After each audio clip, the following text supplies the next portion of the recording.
Hey Thrones fans, my name is John Hudson from Two Angry Ducks, and thank you for joining me for another Game of Thrones prediction video. As of the date of this video's posting, we are a collective 5 episodes into Season 7, and let me tell you folks, it's been a doozy of a ride, with Episode 5 being no exception. Episode 5 saw several plot threads pivot towards their final curtains. With Westeros in the 7th inning stretch, I proudly present my theory on how Season 7 will conclude and a predicted glimpse at what Season 8 will have to offer.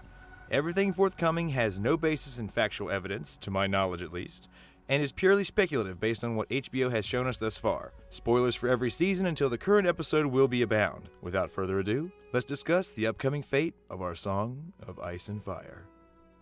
No matter the storytelling medium, the audience lives and dies by the plight of its central protagonists. Much of Game of Thrones' success comes from the anything-goes handling of its roster. George R.R. Martin's lack of kid gloves is extremely evident when examining 2 of Game of Thrones' most popular residents, Jon Snow and Daenerys Targaryen. These 2 have collectively been burned alive, stabbed in the heart, captured, raped, betrayed, resurrected, and lost more loved ones than anyone has any right to. Through all that, they've persevered, much to the audience's adulation. However, to truly allow us to soar with the Jon and Dany power coupling that we all know is coming, they must once more be dragged through the dirt so that they can rise again like phoenixes into the night. Or more accurately, dragons. The best way to knock royalty down several pegs? Removing their power. They've already begun the process of this by separating these 2 just as they're beginning to look at each other for aid and buckle up. If my predictions are correct, it's about to get bumpy. For Jon Snow, his power lies in the men he leads and inspires as King of the North. Northern men who refuse to follow a Southern king. So tell me what happens when Jon's Targaryen ancestry is revealed to the proud lords of the North.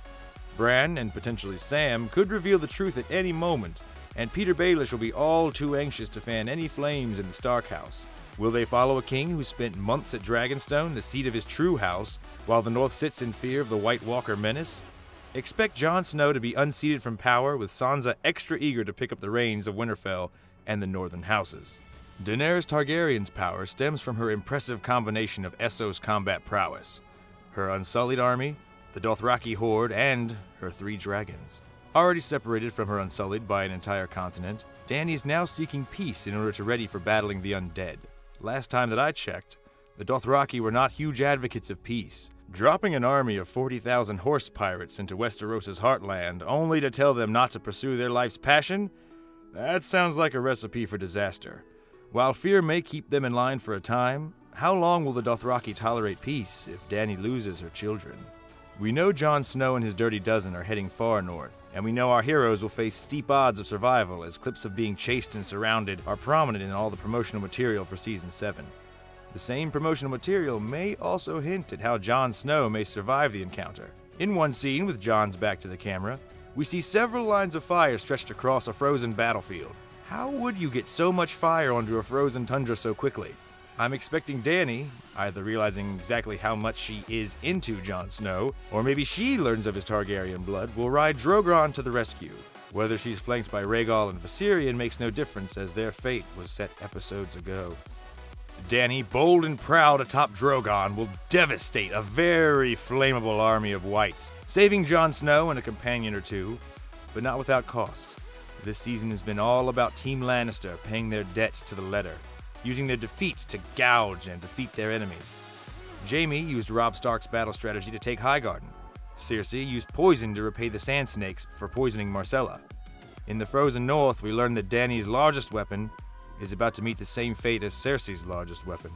Just as the mountain was poisoned by Oberyn, Qyburn had in secret poisoned the bolts used in his Scorpion ballista. Just as the mountain took several days to die, Drogon's large frame will have made the poison slow acting. Just as the mountain dies and is reborn stronger, I see Drogon slowed by poison and overwhelmed by a much, much larger force. However, while the mountain remained loyal to Cersei, Drogon will only rise again as the Mount of the Night King, who will then fly Drogon to the wall, where his newly revealed blue flame breath will obliterate the wall, seemingly dooming Westeros to an icy zombie apocalypse. Before I continue, I want to sincerely say that, oh, for the love of God, I hope this isn't true. I would hate to see everyone's favorite dragon this side of Smaug turn to the dark side, but let's be honest here. These kinds of heartbreaks are the bread and butter of this whole show. Game of Thrones has ripped our hearts out, one direwolf at a time, and there's no reason to expect the loss of any dragon is going to hurt any less. When Dany flies to save her nephew, There's only one dragon she rides. In addition, out of the 3 dragons, 2 are named after Targaryens, 1 is named after a murdering horse pirate. I wonder which one's gonna go crazy. The theory of an ice dragon is by no means a new one, but if any dragon goes down to be revived, it has to be Drogon. Drogon is significantly bigger than his siblings. If either of the other 2 were turned instead, you'd have Drogon and the other dragon to oppose them, and that's not really gonna be the fairest fight. However, if Drogon turns, a fight between him and his smaller siblings becomes much more suspenseful. Which brings me to where I see Season 8 beginning. The loss of Drogon is devastating to Dany and her hopes. With the wall down, the undead don't waste time fighting on the northern side of the wall, as thousands pour into Westeros. This purpose allows Jon and Dany to escape. The dead will slowly move south, almost evenly across the country, taking care to murder everyone before moving south. I believe it's this slow and calculated approach that will be their undoing, as the extra time will allow the Targaryens to rise like the aforementioned Phoenix Dragons. Retreating to Dragonstone, Jon and Dany will go spelunking after Jon tells his death story and shows his sexy, sexy knife wounds. Once they are paramours, Jon and Dany will begin the arduous process of building a connection with their 2 remaining dragons. It won't be an easy task, as these 2 dragons have received little to no attention from under the Drogon umbrella of affection and spent 2 years in chains to boot.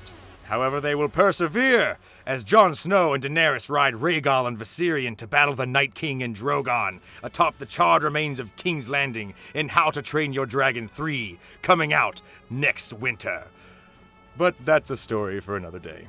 Well, there you have it, folks. My theory on where the immediate future of everyone's favorite couple to be is heading. Thank you so much for watching. I put a lot of work into making these videos, so if you like what I've done here, please like and subscribe below to ensure that I can make more. Comment below to let me know how close to the bullseye you think I've hit with this theory, or how far off the mark I am. Follow our channel on 2 Angry Ducks for new videos every single week. Thank you again for watching. Good luck in your day, and Godspeed.